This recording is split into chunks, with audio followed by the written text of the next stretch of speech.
Alright, what's up guys? New video today. Very excited to do this one. This is Crystal Beast. This is a very, very highly requested one. We are now sort of in the GX territory. I'm going to start covering some of the GX decks.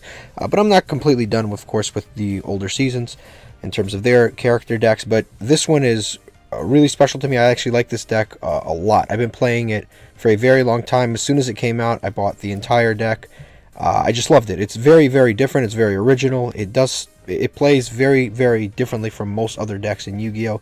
It's kind of like a mid-tier slowish deck, and it always has been basically a very mid-tier slowish deck where your monsters become your spawn trap cards, and then you gain additional advantage. It's almost like a third hand, because you have your graveyard as your second hand, and then your spawn trap cards become your third hand. It's really, really cool. Very, very interesting deck, and over the years it's gotten better. And in some points of time, and we'll talk about it as this video unveils itself, there have been times when this deck has been very, very good, and certain things have held it back. But without further ado, if you enjoy this video, subscribe, all that fun stuff. And let's just get started. Let's not waste any more time. So all of the Crystal Beasts, all of these guys down here, there used to be 7, now there's 8, because there's this new one I'm going to talk about. Actually, I'll just leave him where he is, but I'll talk about this new one also. There are 7 of them, 8 if you include the new one. The new one hasn't come out yet, but it's out in Japan. It's been out in Japan since 2019, but it hasn't come out in the United States.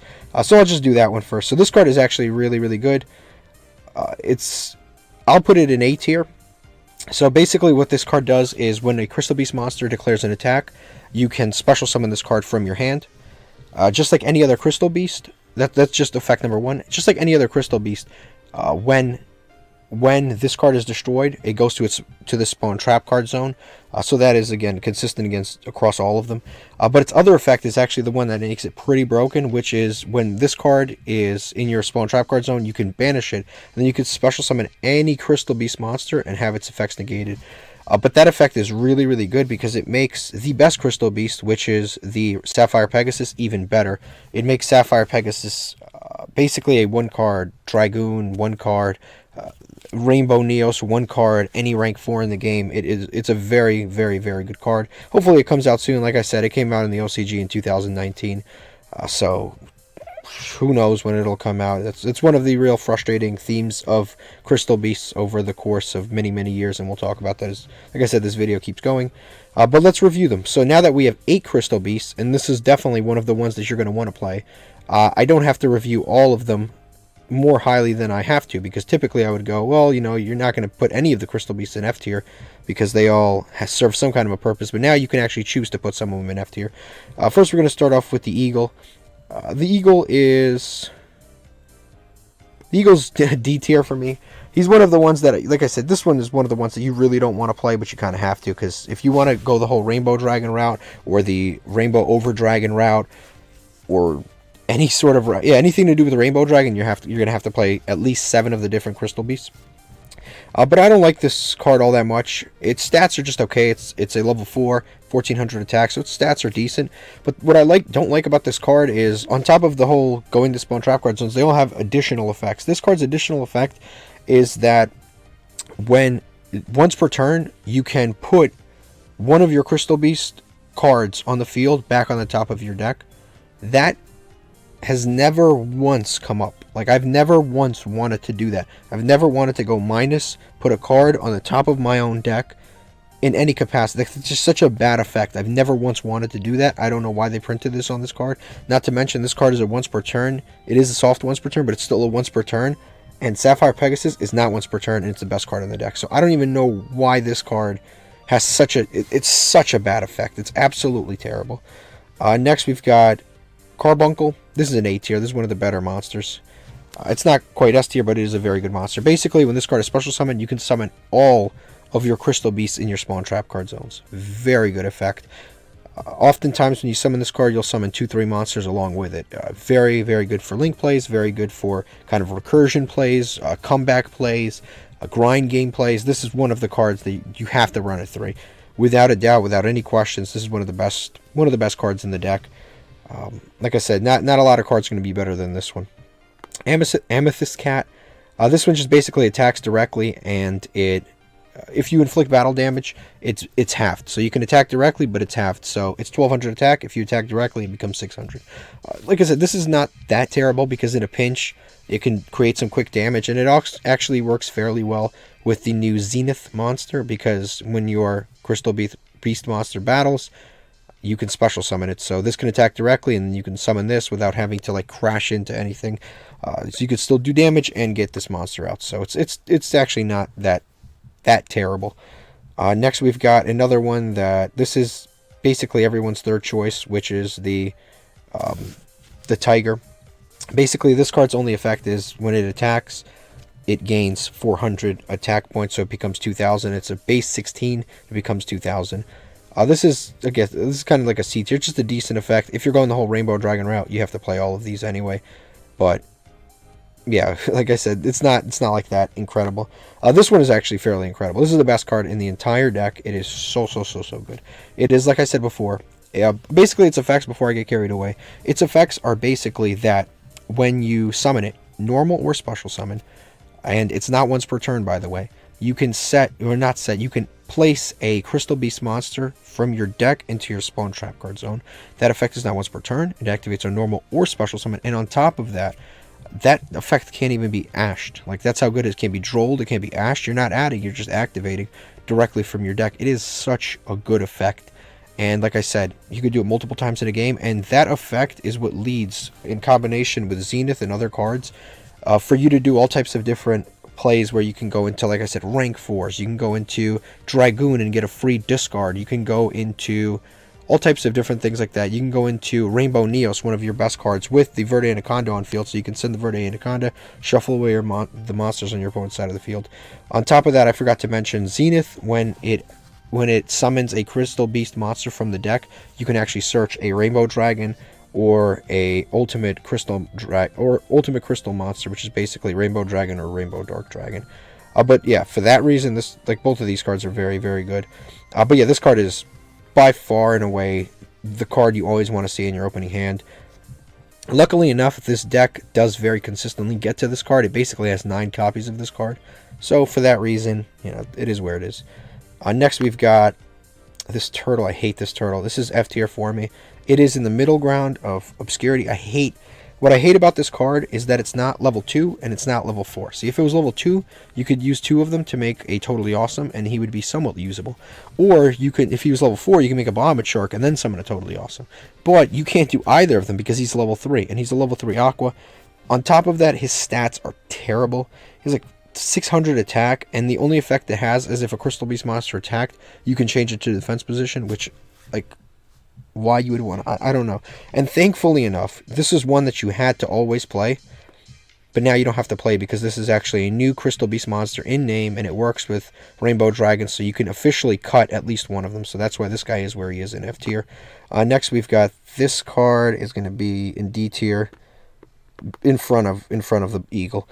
Basically all he does is he's like a lightning rod. If your opponent declares an attack on a Crystal Beast monster, you can redirect it to this thing, which is the Mammoth, Amber Mammoth. The only issue with this isn't even like the strongest main deck monster in the deck, so like why would you want to redirect it to this thing anyway? It's like he's only 1700.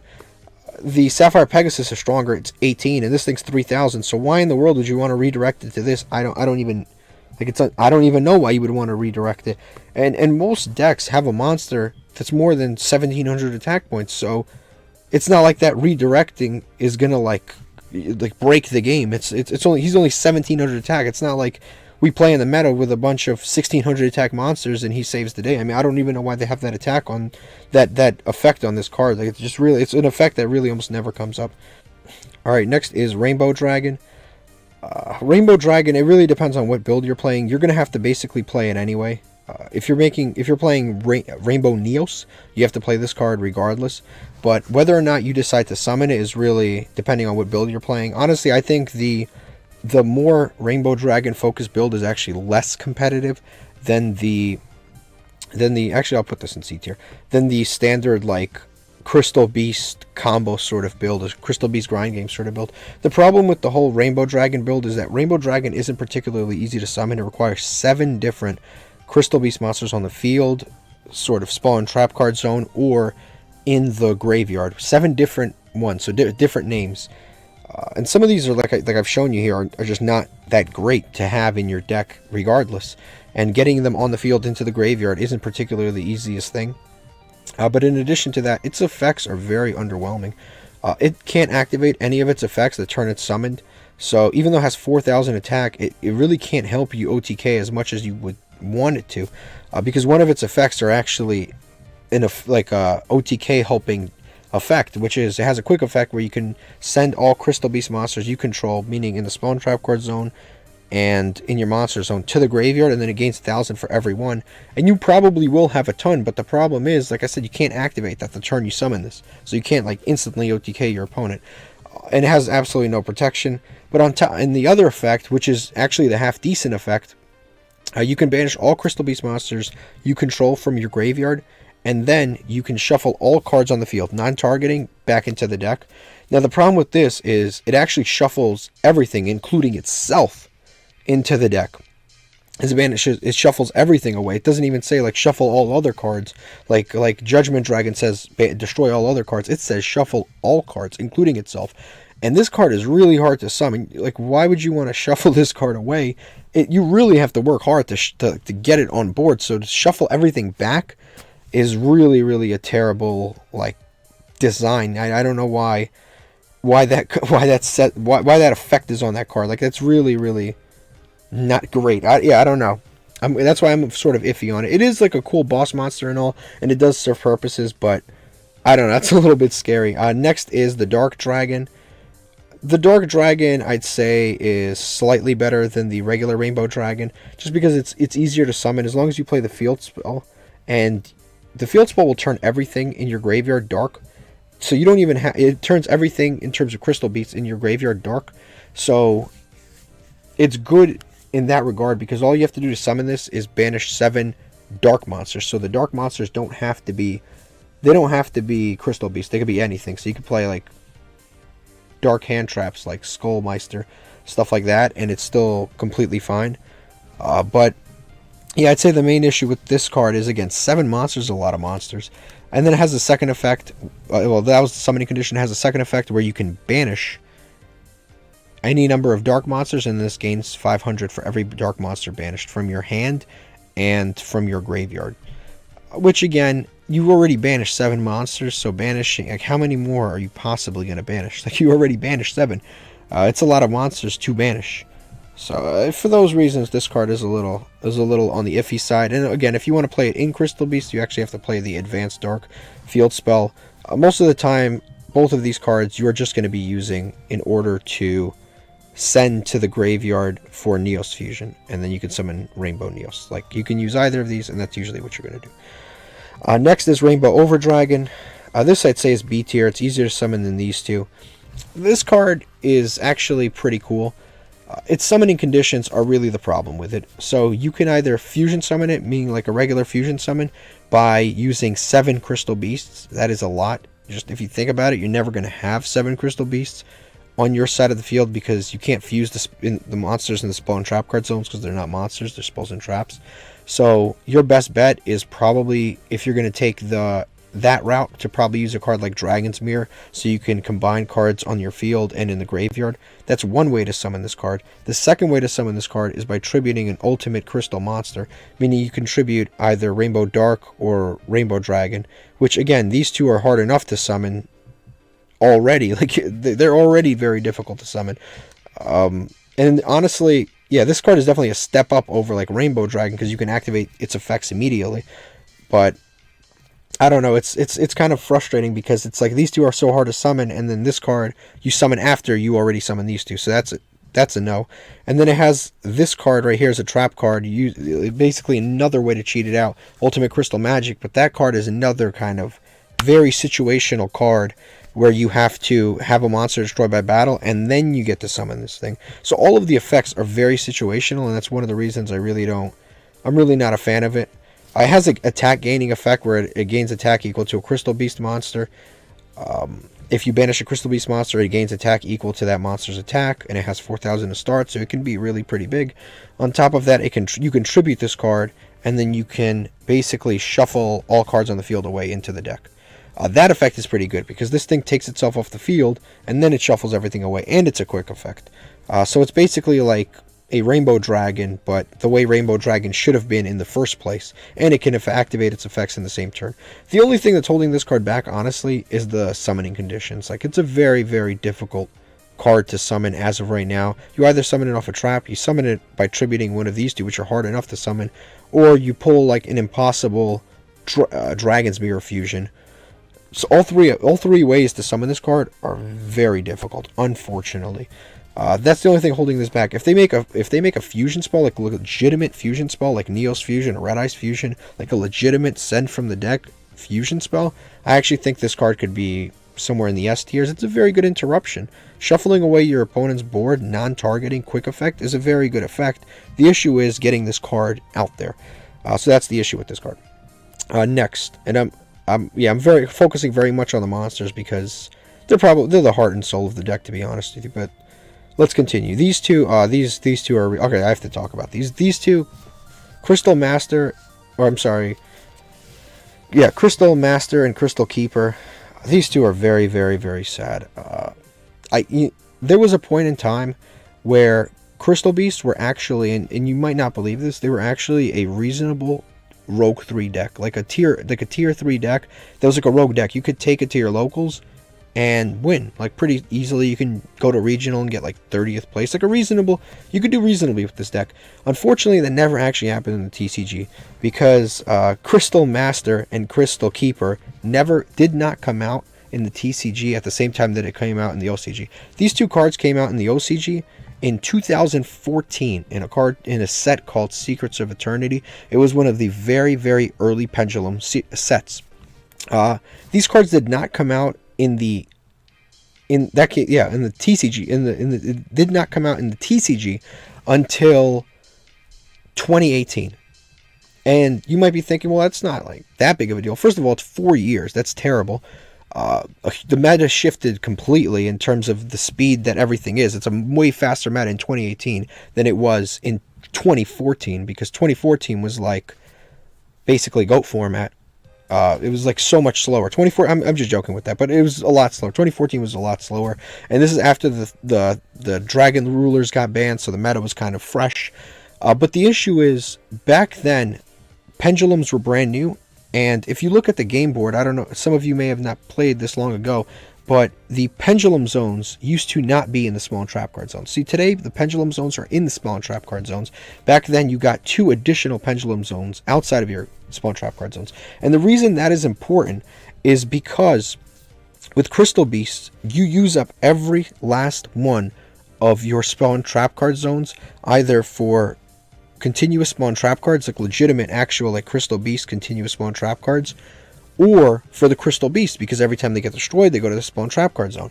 And you had these two are pendulum monsters, so they have to be activated in one of those 2 zones. So if you activate these two, now you can only keep 3 Crystal Beasts down your spawn trap card zones. On top of that, if you want to play any other like interruption spawn trap cards, maybe a Floodgate, because this deck's not particularly fast, if you want to play like a card like Summon Limit, or you just want to, let's say you clogged your zones and you want to activate one of your better spawn trap cards, like, I don't know, like Crystal Bond, wherever it is. If you want to activate Crystal Bond, you have to have 2 spawn trap card zones available, even to like activate this card at all.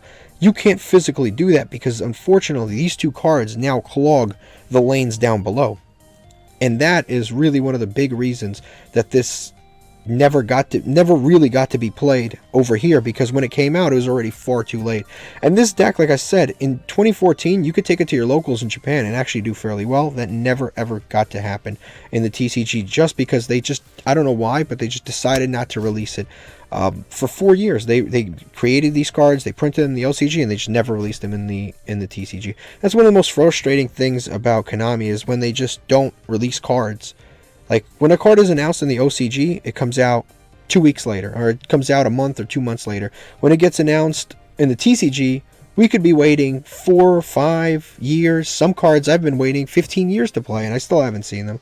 This particular card, Zenith, This is a new card. It came out in 2019 in the OCG. We still don't have it. I don't know when we're going to have it. I have a deck profile ready to go for this deck. I don't know when we're going to get it. But yeah, that was a little bit of a rant. Very frustrated about these cards because grading these is going to be frustrating simply because they really should be better than where I'm going to place them. These should be like S tier and A tier cards because in 2014 this deck was actually doing something, and now it's kind of past its point. We have a new master rule. A ton of different things have happened where these cards aren't going to be as good as they were. These cards aren't going to be as good as they were 6 years ago, basically, or 7 years ago at this point.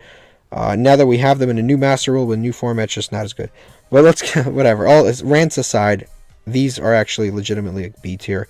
This card has a pretty cool effect where its pendulum effect is if a Crystal Beast monster will be destroyed by a card effect once per turn, it's not, so it gives you like a little bit of protection there. Crystal Beast or Ultimate Beast. Next, its second effect is when a Crystal Beast monster battles, you can make their attack become double, but you still lose the monster. So it's kind of like honest, but you still lose the monster. Like, let's say your Sapphire Pegasus battles like a Blue Eyes. It'll make Sapphire Pegasus 3600, but it'll still be destroyed by battle, and it'll still go to your spawn trap card zone. So this card is still a pretty decent card to play. Like I said, it's like an honest and gives you protection, but the issue is like you probably don't want to play it because you need your spawn trap card zones for other stuff. Next we've got, that was Crystal Master, this is Crystal Keeper. This card I'd say is also B tier. It has an effect, its pendulum effect is that Crystal Beast and ultimate crystal monsters can't be targeted, and then its monster effect is you contribute it in order to search basically the entire archetype. It can search any of the ultimate crystal monsters, or any crystal beast monster, or any crystal spawn trap card. It basically attributes itself, and it can search any card in the deck.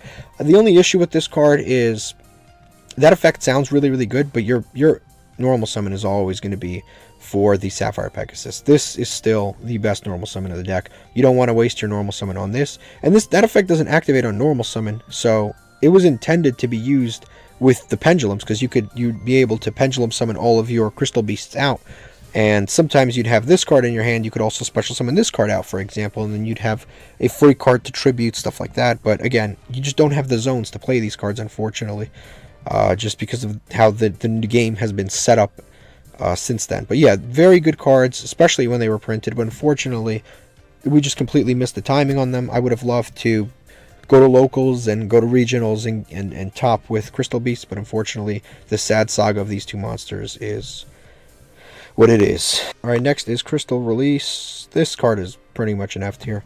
It's not a great card. Its first effect is you can equip it to Crystal Beast monster. It gains 800 attack. Not a bad effect. I mean, I'm just joking. It's not a good effect. Because 800 means nothing, not to mention it's an equip spell, so it clogs your spawn trap card zones, which you don't want. You don't want any continuous spawn trap cards down there unless they're good. So definitely having this is not a good thing to have. On top of that, if this card is, or no, I'm sorry, not if, when this card is sent to the graveyard, you can activate a Crystal Beast monster directly from your deck into your spawn trap card zones. That effect is not that great, or it's not great at all, because it misses timing because of the way it's written. So unless they specifically MST this card, you're not getting that effect off. And a lot of the times you'll unfortunately miss timing and you won't be able to use this effect. Alright, so next is Crystal Counter. This is another card considered F tier. I don't like this card at all. And it's actually fairly expensive too, which is frustrating. Not like really expensive, but this is in like the $4 or $5 range for a card that isn't that good. This card basically, it makes you send all Crystal Beast monsters. It makes you spend all of your back row to the graveyard, and then you can activate that amount that you sent to the graveyard from your graveyard in terms of Crystal Beast monsters into your spawn trap card zone. But during the end phase, you destroy all of your Crystal Beast monsters anyway. Like, I never understood this card. Like, it's really not that great of a card. You destroy all of your Crystal Beast cards anyway, so not a card I particularly like. Alright, next is Advanced Dark. I'll put this right next to Dark Rainbow Dragon. It is basically, if you're playing Dark Rainbow Dragon, you're playing this card, unless you're using the Dark Rainbow Dragon just simply to summon Neos. So basically this card is actually fairly good for summoning the Dark Rainbow Dragon. Basically what it does is it turns all of your Crystal Beast monsters on the field and in the graveyard dark, and then on top of that, if an ultimate crystal monster battles, it negates the attack target's effects, which isn't too bad, because your opponent, you won't be able to activate effects or float or anything like that, but it's not particularly like amazing either.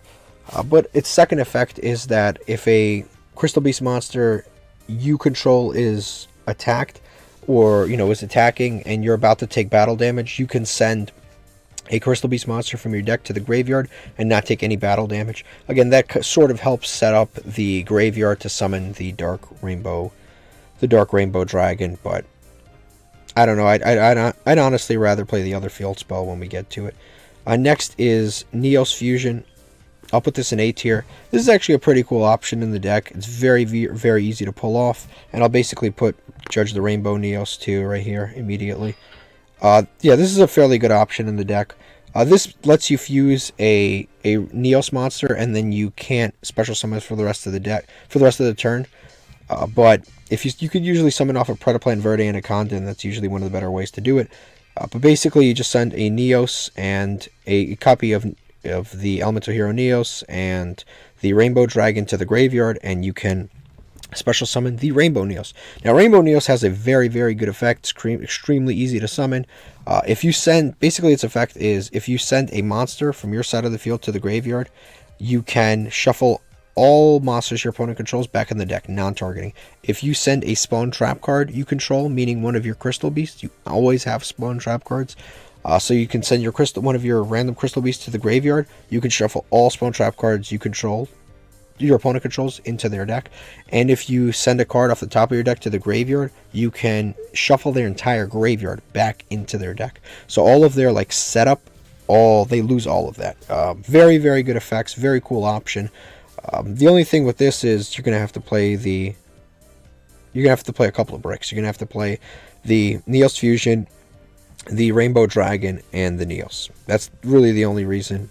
The only reason it's not higher up on the list. Ancient Ruins, I think, is a B tier card. This card's pretty cool. It just requires, I'd say, a lot of setup. That's my only issue with this card. It requires setup. It is a pretty good card, though. If you have, basically, this card gains an additional effect for every amount of Crystal Beast monsters you have in your back row. So the frustrating thing about this is, like I said, you need to have a lot of setup in order to do this, but its effects are a pretty solid payoff. So if you have one Crystal Beast in your back row, this card can't be destroyed by card effects, so just having one already protects this card. It's a pretty cool effect. If you have two, then basically if you were to take battle damage, you can have it one time. So if your opponent attacks and then they're doing 3,000, you can make it half of that. So you take 15 instead. Not really that relevant. If you have 3 in your back row and your opponent activates a spell or trap card, you can send one of your Crystal Beasts in your back row to the graveyard in order to negate that effect. Now that one's actually pretty good because it gives the deck a negate. It just needs, again, it just requires setup. If you have 4 in your back row, you can draw a card. That's just once per turn, draw a card. And it's a soft once per turn, so if you activate another copy of a field spell, you can draw another card. And then if you have 5 in your back row, then you can actually special summon one, and that actually works fairly well with Ruby Carbuncle, because you can summon Ruby Carbuncle and then summon every single one of the Crystal Beast monsters you have in your back row, and then basically helps you OTK, go for, all types of link plays and stuff like that, XYZ plays. But yeah, it's not bad. It just requires a lot of setup. Like, if it required less setup, it'd be better. Also, this is one of the only cards that can't be searched off of the Rainbow Bridge, best search card in the deck. Yeah, so pretty good there. Next is Crystal Blessing. Crystal Blessing is actually pretty decent too. I'd say it's at the top of C tier. It really just it's one of those cards you play as at 1 because it's searchable, so you don't need to play more. But it's a fairly good card. Basically, if you can just target 2 Crystal Beast monsters in your graveyard, and then you can put them into your back row. That's all it basically does. Again, it just requires you to have the Crystal Beast monsters in the graveyard in the first place, which is going to be on turn 2, turn 3, turn 4. Like, it's not going to happen in turn 1 most of the time.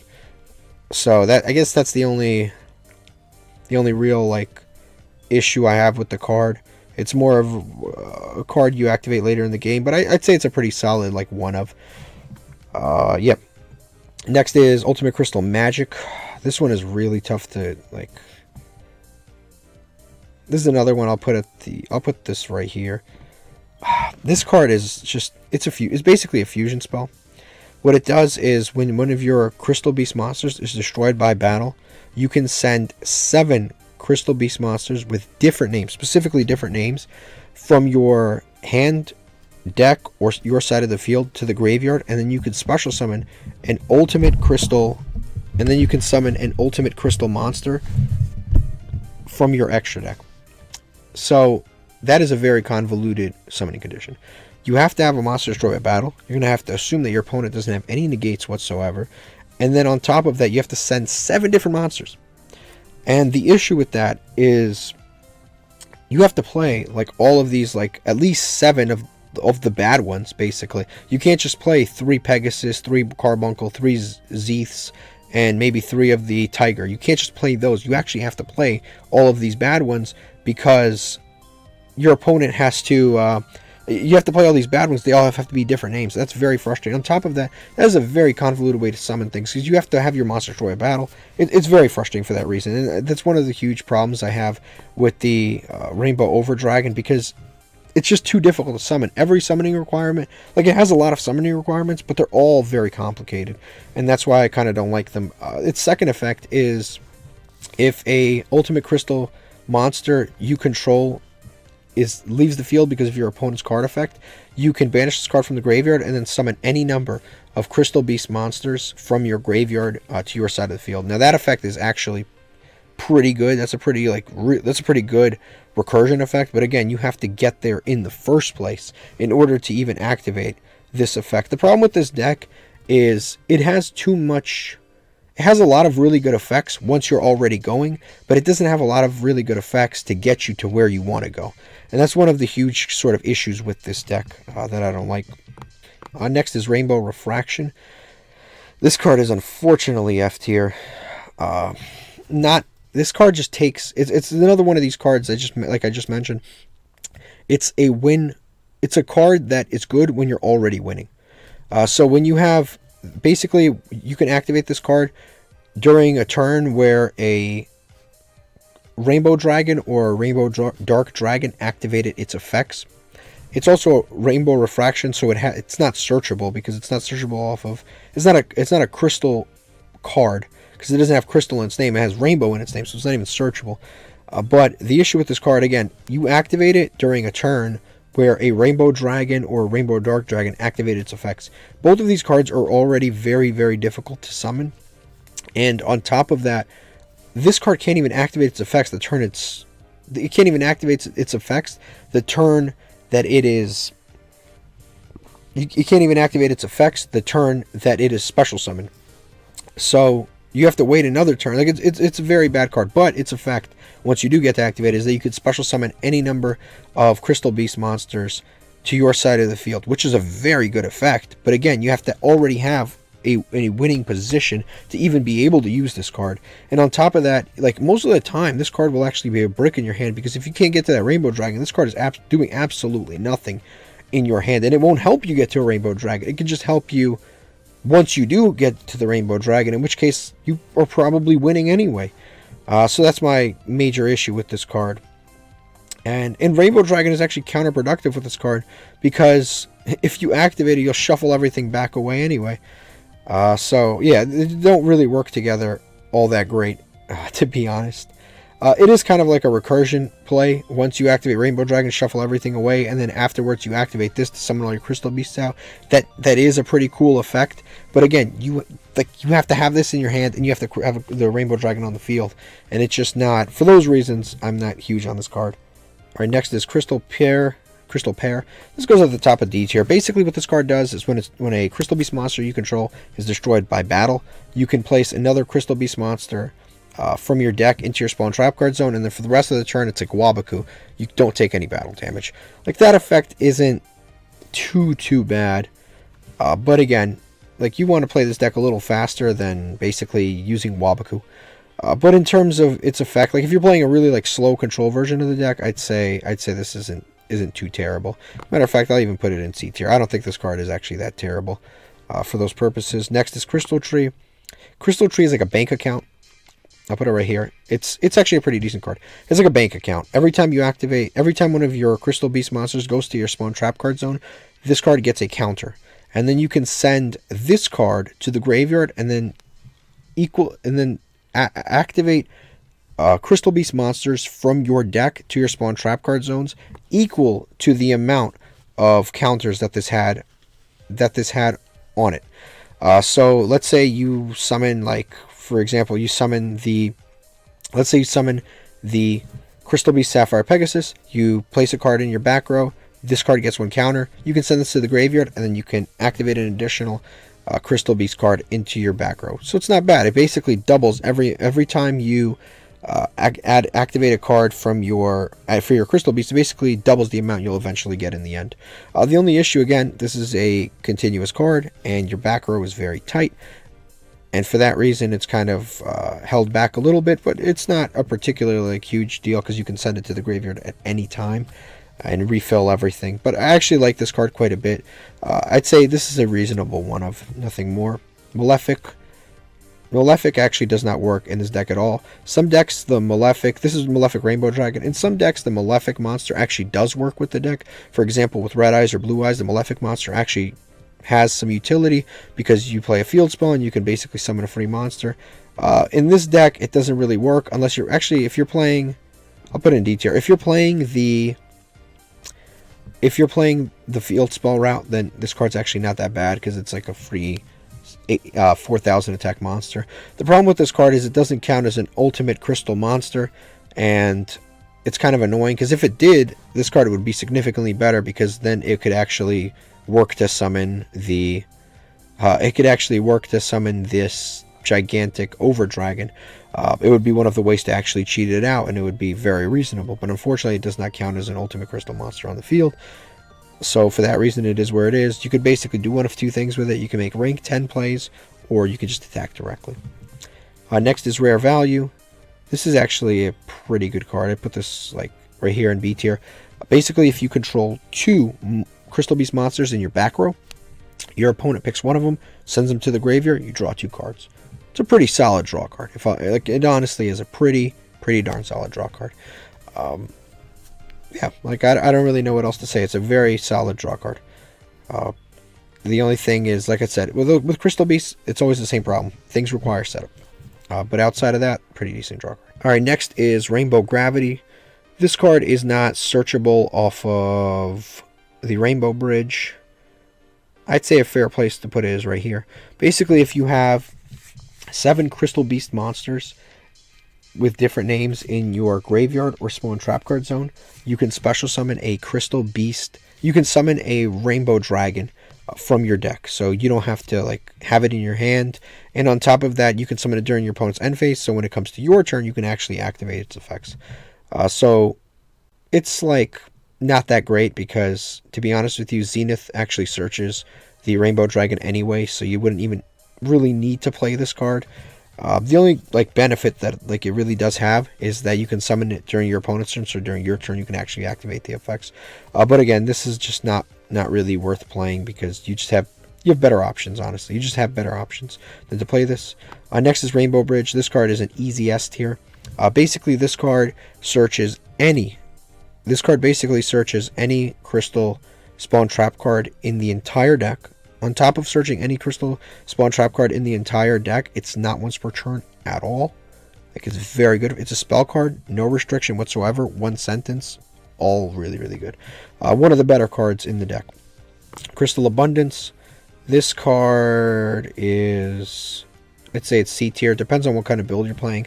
But it has a very good payoff, but it, again, requires a lot of setup. You have to send 4 Crystal Beast monsters out of your back row to the graveyard, and then you send all cards on the field, both player side of the field, to the graveyard, and then basically based on the amount of cards that are sent from your opponent's side of the field, you can special summon that many amount of Crystal Beast monsters from your graveyard to your side of the field. So it could pay off very well. But the problem is, this card is just the amount of setup that you need is the real issue with this card. And like I said, like if you wanted to play the Pendulums, for example, you couldn't even play this card if you wanted to, because you'll never have 4 Crystal Beast monsters in your back row. Like, it's physically impossible if you're playing the Pendulum monsters in Master Rule 4. So another sort of count against this card. Next is Rainbow Path. This is like an F tier card. It's not searchable because it doesn't have crystal in its name. That already is a problem against it. When your opponent declares when attack, you can send a Crystal Beast monster from your Spawn Trap card zone to the graveyard, negate that attack, and then you can add a crystal, and you can add a Rainbow Dragon or a Rainbow Dark Dragon from your deck to your hand. Honestly, just number one, there's better ways to search the Rainbow Dragons. We've already talked about this. On top of that, blocking one attack is really just not, it's not that impressive in 2021. It's not. Nothing more to say there. Crystal Release, this card is actually really good. This is an A tier card. It lets you summon any of your monsters from any of your Crystal Beast monsters from your back row to the monster zone. So this effect is very, very good. Number one, because it's good with Ruby Carbuncle. Because Ruby Carbuncle, when it's summoned, like I said, it summons all of the others to your main monster zone. So that effect is very, very good. On top of that, it's also good with Zenith, and it's also very good with the Sapphire Pegasus. It's very, very good for those reasons, because these cards get decent effects when they are summoned to the main monster zone. And typically you'll replace the card advantage almost instantly anyway. Definitely one of the main combo cards that you want to play in the deck. Next is Crystal Concave. This card's like a B tier card. It's not a bad card. Basically, when a Crystal Beast monster you control, it's a continuous trap. So again, not the best situation, but basically what it does is it's a continuous trap. First effect that it has is if a Crystal Beast monster you control is destroyed by battle, you can special summon another Crystal Beast monster from your deck. That effect is not bad because you can summon Carbuncle and then summon all of your other stuff back out onto your field, or you can summon Pegasus, put another card in your back row. So it does have pretty cool synergy there. On top of that, it has a second effect, which is you can send this to the graveyard, and then you can bounce a Crystal Beast monster on your side of the field and bounce a monster on your opponent's side of the field. So that effect isn't too bad because it basically gets itself off the board, which is important. On top of that, you can bounce like Sapphire Pegasus to your hand and then re-normal summon it the following turn, and then place a card into your Spawn Trap card zone. So it's not like a bad card. The only issue with it kind of wants you to build that very slow control-based version of the deck instead of the more quick OTK or summoning the Rainbow Dragon version. It focuses more on a very, very slow grind game version of the deck, and I think that's one of the bigger issues. Neos, I'm not going to rate. Neos, Neos is here. All three of these cards are basically one slot. It's Rainbow Neos. If you're playing Rainbow Neos, you have to play these. That's the only reason it's even here. This is another very good one. It's Crystal Bond. This was one of the best cards in the deck. It's actually better. This actually might be one of the best cards. This is the best card in the... No, it's not. It's not better than Sapphire Pegasus. This is the second best card in the deck. Basically, what it allows you to do is search a Crystal Beast monster, and then on top of searching a Crystal Beast monster, it lets you activate another Crystal Beast monster into your Spawn Trap card zone. So it is just a very, very, very good setup card. You can search this. Most of the time, you'll be searching Sapphire Pegasus. And then you can put either a Zenith in your Spawn Trap card zone or a Ruby Carbuncle in your Spawn Trap card zone, and that basically sets up for other plays later on. Very good card, and on top of that, anything that gives you access to Sapphire Pegasus is a very good card. Just the top three cards, the top three S tier cards are actually all copies of Sapphire Pegasus. This searches Crystal Spawn Trap cards, which can search cards like Crystal Bond, which can search cards like Sapphire Pegasus. So essentially, all of S tier is basically just 9 copies of Sapphire Pegasus, because it's just that good of a card. Next is Crystal Beacon. This is actually, I'll put this at the bottom of A tier. It's also a very good card. It's one of like the staples you have to play. No matter which version of the deck you're playing, you have to play this card. Actually, I'll put it right next to Crystal Promise. Basically, what this card does is if you have 2 Crystal Beast monsters in your Spawn Trap card zone, you can summon any Crystal Beast monster from your deck to your side of the field. None of its effects are negated, nothing like that. You just summon it for free. You just have to have a little bit of setup ready to go. So for that reason, this card is very, very good. Again, you can summon Carbuncle, summon your back row. You can summon the Sapphire Pegasus, do all that fun stuff. Very, very good card in a pinch. But it just requires, like I said, a little bit of setup. Next is Crystal Raigeki. This card's actually not that terrible. I'd say a fair place to put it is right here. Basically, all you have to do is send a Crystal Beast monster from your spawn trap cards onto the graveyard, and then you can pop a card on your opponent's side of the field. It's really not a bad card. I'd say even a pretty decent, pretty reasonable card. I could imagine somebody teching in like 1 or 2 copies of this card. Not like the most broken card ever. Like some of these are legitimately, there's a lot of not once per turn, but pretty broken effects on here. This is a pretty like okay effect. It's like, I wouldn't play it, but I wouldn't hold it against you if you did, for example. But that is basically it. I'm very excited about this deck. I might even drop a deck profile. I'm very frustrated that this card hasn't come out yet because, like I said, it's been in Japan since 2019. So I might drop the deck profile regardless. We'll see how things go. If there's enough like requests or demand for it, then I'll do it. But thank you for watching and have a terrific day. Alright guys, thank you so much for watching. If you enjoy this type of content, check out the other videos on the channel, and please subscribe. It helps the channel a lot. Again, thank you so much. Have a terrific day.